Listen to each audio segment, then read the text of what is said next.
But I'm going to stick with New England's backfield, and my number 3 is Damien Harris. So he's been getting the number 1 reps at running back in Patriots training camp. Now, Sony Michel's injured. That's part of the reason why. But Michel's always injured. So what else is new? So I think there's a chance that Damien Harris will get some starts this year. He was the 3rd round pick last year. He didn't really see any action, but as Jacob pointed out on a mock draft we did recently, the Patriots seem to give some of their players red shirts from time to time. And I think that Damien Harris, with a year to learn, I think he can succeed. We know he has talent. He was great in Alabama. So I think Damien Harris makes for a nice pick. His average draft position, I believe, is 1209, around that range. So I think that's a great bargain. I would take him in the 10th or 11th round before anyone else can. So Damien Harris is my number 3. Nice. Damian Harris, I don't know a lot about the guy. Obviously, we haven't seen him enough from him. I don't know. I have a tough time trusting any running back still in that team. So it's just the system and the history there. I'm like when they've had a great running back, they've featured him, but it just feels like they shuffle guys around. So it's hard to trust. Remember Jonas Gray was a thing for one, 4 touchdown game. And then we never heard him again. It was late to a practice and Belichick got rid of, I don't know. It's always hard for me to trust that backfield. That's my, less about the player, more about the system. But I will say this, we may hear Cam Newton's name again later at some point. So, all right, my number 3 sleeper is a guy that I think is going really under the radar. And it's kind of similar to the Dallas Goedert situation, and that's Kareem Hunt. Kareem Hunt to me is a guy that I think is being similar to what I said with Dallas Goedert. Even if Nick Chubb never gets hurt, Kareem Hunt will be featured enough and give you enough fantasy production that I think he will likely return the value that it will cost for you to get him on your team. So I think you draft him and you play him as your flex or your RB, 3, he's going to give you the value. But then if Nick Chubb, again, and I'm not a Browns fan, but I love Nick Chubb and I don't want to see him get hurt, but God forbid he were to get hurt. Where does Kareem hurt? Where does Kareem Hunt get drafted? If Nick Chubb got hurt today, if news came out, ACL tear today in training camp, where would Kareem Hunt be drafted? I mean, my guess is the 2nd round at minimum, probably is my guess, right? I mean, that's my thinking. So he's the kind of guy, it's there's no downside and there's incredible upside. He feels safe and he's one injury away from literally being the swing player of your league in some ways. I think he's that kind of player. He's not as talented as Nick Chubb, but he's really good. And I like him as a player. So Kareem Hunt will likely end up being on a lot of my teams. Yeah, I've been all over Kareem Hunt in a lot of different formats. And even there have been times where I've taken Nick Chubb in the 1st round and just in mocks and best ball, and I've grabbed Kareem Hunt in the 3rd or 4th round. Just guarantees me the RB1 for the Browns, but also, they could hypothetically both be starters week in, week out. So I definitely like that one. I'm going the receiving core for my number 3 is Darius Slayton with the Giants. I just think that the Giants offense has so much upside. They have 3 really good receivers in Slayton, Tate, and Sterling Shepard. But Slayton really showed a lot of good chemistry with Daniel Jones. He's a downfield playmaker. And I think Daniel Jones is really going to make that take that next step this year. And I think Slayton's going to reap the biggest rewards from it. Because Tate and Shepard are both better close to the line. I feel like Slayton makes more downfield plays. So I like him a lot. He's going in the middle of mocks. Kind of those Giants receivers go anywhere between the 7th and 10th rounds. All 3 of them come off the board. I've been making it my goal to have one of them on all of my teams just because I think they're well set up to be good on offense, especially after the selection of Andrew Thomas. I think that offensive line is going to help Daniel Jones have more time in the pocket, fumble the ball less. So, count me in on Darius Slayton there. I'm going to try to get him in my league, but I don't know if that's going to happen. Well, if we were in the same league together, I don't think you'd be getting him because I've been drafting him a lot in the fantasy mock drafts we've done. And might as well I'm going to say my number 2 because my number 1 is Darius Slayton as well. So I'm just going to keep touching on him. I love Darius Slayton a lot. And, for all the reasons Jacob mentioned, I was rewatching the 2019 season like Kenny was, and I was really impressed with Darius Slayton. Like as the season progressed, he got better and better. And Daniel Jones and Slayton really showed a great chemistry. I think that'll continue into this season as Jones has more experience, Slayton has more experience. Like it's so weird that they were both rookies last year, and yet Slayton was so productive. So I think there's a ton of upside there. I was on the Coach Mike fantasy football show yesterday on IBM.TV, and I was talking about Darius Slayton, and got a little pushback from saying like, oh, there are a lot of mouths to feed with the Giants, and that is true. But I think with Golden Tate, he's aging. He's not the same receiver he once was. Sterling Shepard, a little overrated, and he always seems to get injured. Evan Ingram's always injured. And then, of course, you have Saquon Barkley who's going to get a ton of targets. But after Barkley, I think Slayton is the number 2 guy in that offense. So I'm a big fan. I think Daniel Jones takes a big step forward this year, and I think Slayton is just going to have a monster second season. So my number 1 is Darius Slayton. I'll get to my number 2 in a bit. Funny. You guys are going to hear me talk about Daniel Jones and Darius Slayton, but not in related to sleepers. So maybe I'll hold off on that when we get to bust. I think I've already tipping my hand on all of my bust already. That's interesting. He's a 9th round pick. How's he a bust? Yeah, I'll get to that in a second. Okay. I guess I'll allude to it now, but in essence, Daniel Jones and the entire passing offense for the New York Giants is on my bust list. And it's largely because I keep seeing Daniel Jones and those passing offensive weapons creeping up the draft boards. And so when we get to bust, I'll come back to that. But my number 2 sleeper, I'm on number 2, correct? That's right. My number 2 sleeper I was really, to me, my number 1 and my number 2 are the guys I really feel confident in. There's a pretty big distance between those 2 guys and everyone behind them. For me, my number 2 is Cam Newton. And so I love Cam Newton this year. On Fantasy Football Calculator, his ADP is 11th round. On Fantasy Alarm, he's undrafted. On Fantasy Pros, he's 14th, 15th round. So it's kind of all over the place. I think he will likely go very late in a lot of drafts because people are maybe are nervous about the health of the injury. I went back and watched 2018, and he played 8 games that year before he got hurt. And in 2018, Cam Newton was still strong. He was still fast. His arm was great. He's always been inaccurate on the deep ball. He's never been a great, accurate deep ball passer. But on the short intermediate routes, he was fantastic. And last time I checked, I don't think the Patriots are like this, throw the ball down the field a ton type of team, right? Like that's not necessarily their MO. I think he could do it. I trust the coaching staff. I trust Bill Belichick. I trust our offensive coaching staff. I trust they're going to be able to put a game plan in place to maximize his skill set. I do that. Is he Tom Brady? Of course not, but I trust that. Their offensive line was terrible last year for most of the season. Their offensive weapons were really bad for most of the year. I got to imagine they're going to get at least a little bit better. And Cam Newton is just a freak athlete, and he's just got a unique skill set. So I trust the defense is good enough to put the offensive good positions. I think there's a scenario where Cam Newton is like QB3. Like I think if everything goes right, I think he could be a top 3 quarterback. I think that he's that type of skill set. And if he ends up sucking, then okay, fine. Quarterback is the easiest position to replace. But if you draft Cam Newton in your 11th or 12th round, and he ends up, throwing for 30 touchdowns and running for another 8 touchdowns, you're gonna win your league. You're gonna be in strong contention, like that type of deal. So I think that he's a great option. I don't understand him going behind guys that I think are not good, and are not trustworthy. So I love Cam Newton. I think there's a distance between him and my other sleepers. I will end up having Cam Newton on a lot of leagues. I should have broken out my Cam Newton jersey for this. I already have one. It's my first Patriots jersey since they had Katz and Moyer at center. That was when I was 5. Wow.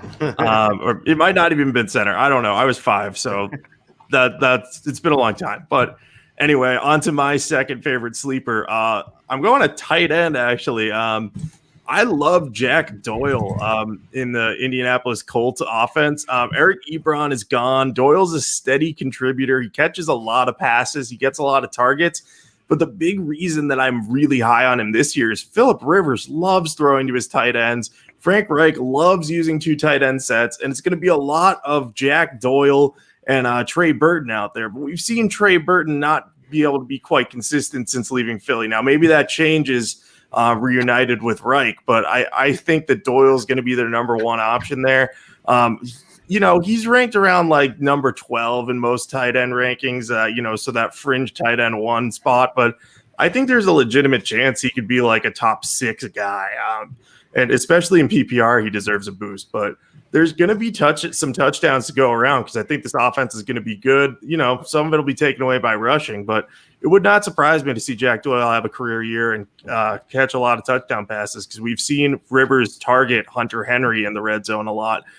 Doyle's probably Indianapolis's version of Hunter Henry, but Doyle's going so late. Like, I think I've gotten him in the 13th or 14th round of a lot of mocks we've done. And people just seem to be sleeping on him. So I'm all over him as a really low budget tight end that could sneak into the top 6 or 8 this year. And if you're in PPR, it's a no-brainer for me. Load up on receivers and running backs early and grab Doyle late, and you should be in okay shape. I love Jack Doyle this year as well. It's a great number 2. My favorite thing about Jack Doyle is when Ian Eagle is announcing the Colts games, and then when Doyle scores a touchdown, he's like, Jack Doyle rules. So I think that's like the best thing. My number 2, since I said my number 1 already, is DeSean Jackson. Now he's been a part of a stupid controversy this offseason, and I can't say I agree with his beliefs, but I think he's going to be phenomenal this year if he stays healthy. We saw him have a monster first game last year against the Redskins, who, by the way, the Eagles play the Redskins in the opener this year as well. Jackson was terrific. He had one of the best games of his career. Then he got injured, and people kind of forgot about him, and that's why he's going in the 12th round, at least part of the reason. I think there's some fear that he's going to get injured again, and I get that. But in the 12th round, there's really not that much risk, really. I mean, right. If you get 5 great games out of DeSean Jackson with your 12th round pick, that's a win to me. So I'm definitely taking DeSean Jackson late in the draft. He and Carson Wentz should have great chemistry together. And with Alshon Jeffrey injured, he's clearly the number 1 until he inevitably goes down with an injury. Hopefully that's later, and well, at least not during your fantasy playoffs. But I think that if you draft Jackson, you're going to do very well. Yeah, I mentioned Jackson as one of my honorable mentions. I love him. If we knew for sure he was going to be healthy, I think he'd be drafted significantly higher. I think you'd see him in the 7th or 8th round minimum. So the fact that you can get him, I think I've seen him as low as like the 14th on some sites, but probably more 12th. I think that's a great, and he's always been a boomer bust kind of guy. Like that's the nature of DeSean Jackson. That's what you're going to get. Obviously, if you're going to have guys like that on your team, you want to pair them with maybe some other guys that are a little more stable. But yeah, I love DeSean Jackson. All right, my number 1 sleeper, and I'm staking my film watching prowess on this guy right here. I mentioned him last week in our mock draft last Thursday. And this is Diontae Johnson from the Pittsburgh Steelers. And I absolutely love this guy. If you didn't know any better, if there were no names on the back of the jersey, and you were just watching the Pittsburgh Steelers, you would say, if someone said to you, someone said to you, Juju Smith-Schuster's the best player on that team, you would say, oh, is he, he's number 18? You would say, no, he's number 19. You go, oh, number 19 is not that good. If you were honest and watching it, that's what you would say. Because Juju Smith-Schuster was not good. And I know people say, oh, he was injured or the quarterback play was bad last year, but Deontay Johnson was still very effective in the opportunities he had, even with really bad quarterback play. And if Juju's supposed to be great, I've seen really great receivers still produce with really bad quarterbacks. And so the fact that he was unable to produce with bad quarterback play just makes me go, maybe you're not as good as people think. And so I think you're just being way overdrafted. Deontay Johnson, I think, could easily be a wide receiver 3 this year in most league formats. I think he even could sneak into like wide receiver 2 territory. Right now, I have him as my 29th running back. 29th wide receiver. He's basically being drafted in like late 9th, early 10th round in a lot of places. I would easily think he's going to. I easily would draft him in the 7th round and feel comfortable. I absolutely love him. He'll be my wide receiver 3 or flex in pretty much every league, and I'll draft him in the 7th or 8th round. And I love him. I am very confident that he will. I'm really confident he's going to outproduce Juju in 2020. I think he's that good. You better be right about that, because again, to reference the best ball draft I did recently, I drafted way too many running backs early and forgot about receiver, and there were so many receivers off the board. So I ended up going with Preston Williams and Deonte Johnson as my 2nd and 3rd wide receivers, along with Cortland Sutton. So it's like the all Kenny wide receiver team there. So that's my squad. Yeah, but if you're right, I might go far. So you're amping me up here with that. So I'm pretty happy about that. My top sleeper, I've talked about this guy a lot. I've drafted him early a lot. It's Alexander Mattison with the Minnesota Vikings. He was so good as a rookie last year. He had only 100 carries, but he had like 460 yards. When Dalvin Cook was off the field, the Minnesota offense didn't miss a beat because of how good Mattison was. He just ran between the tackles really well. And he's explosive. He catches pass out of the backfield. He can do a little bit of everything. If Cook goes down, or if, Cook has trouble, we know he hasn't played a 16-game season during his 3-year NFL career yet. Madison's going to get some starts, and he should produce running RB2 numbers at the very least. And, if Cook goes down early in the season, you already have Mattison on your bench. You're set up with a pretty deep running back room, because I think Mattison is just going to outproduce him and eventually just take over the job from him, because Cook's going to be a free agent soon too. And if the Vikings and him can't agree on a contract, they might just be like, hey, let's see what we got with Mattison, depending on how this season goes along. Or if the coaching staff decides they like Mattison more, why bother giving Cook more carries than him? So we'll see what ultimately happens. But Mattison, I've been targeting in like the 7th or 8th round in our mocks. We have a lot of astute people in there and sharp people who try to take him before me. So I think the 8th or 9th round in a normal draft, you can grab him as a top handcuff. And if you're going to draft Dalvin Cook, which, spoiler alert, don't, absolutely draft Mattison earlier than you should, because you need that top running back. If you're going to spend a 1st-round pick on Dalvin Cook, you got to take Mattison in the 6th round. That's just my opinion, but he's a big-time sleeper. I love him, and hopefully I'll be able to get him in all 3 of my drafts next week. Yeah, I love Mattison. I love Deontay Johnson, so I'm a big fan of your guys' top selections. So before we move on to busts, I want to say that we're sponsored by Underdog Fantasy. So you go to your app store and download Underdog Fantasy. It's a best ball fantasy format, so you don't have to worry about injuries or setting lineups or canceled games like we had in NBA today. They have prizes up to $1 million. So you can play in those contests, or you can play in smaller contests, like $5 entry, and just have fun just drafting, and take out the lineup aspect of it, and you don't have to worry about sharks like you see on DraftKings and whatnot. So so I can't play it because it's not legal in PA yet, but it will be soon. I know you guys have had a chance to use Underdog Fantasy. Do you guys want to talk about it? Yeah, I've loved it. I'm in there's $1 million contest I'm in a bunch of contests, 12 team, 10 team. I also like the 3-team contest. Unique. It's totally different kind of strategy. It's fantastic. And best ball is like becoming my favorite format anyway. If you're nervous about, COVID and players missing because of that, best ball is the best format for that. If you're nervous about that kind of stuff. So I highly recommend it. I think it's better than DFS. It's my opinion. Yeah, I'm a huge fan of Underdog. Again, their app is super easy to use. The best ball draft I've been referencing this whole show, I did on Underdog, and it was great. And their ranking system is great. You can kind of customize your own rankings. During the draft, when players are coming off the board, you get to see not only their names pop up, but their faces. So there's kind of an extra element of suspense that makes it fun if you've got like one pick ahead of you, and then you see the face pop up first if you don't know whose face it is. It can be kind of fun. You're like, oh, is that my guy? And it's like, oh, no, it wasn't. Or, oh, yeah, it was. Also, if you look at the receiver rankings in there, it's based off of where they've been drafted in terms of ADP and other mocks. There is a specific Kenny influence on the rankings because Deonte Johnson was so high in there. I did a little bit of a double take.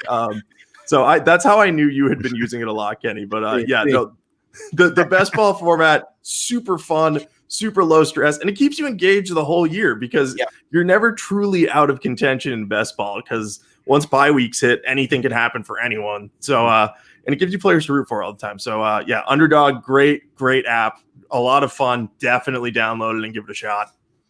Awesome. So if you're lucky enough to use it, unlike me, please use Walter Football as your bonus code after your first deposit. So that'd be great if you guys could do that.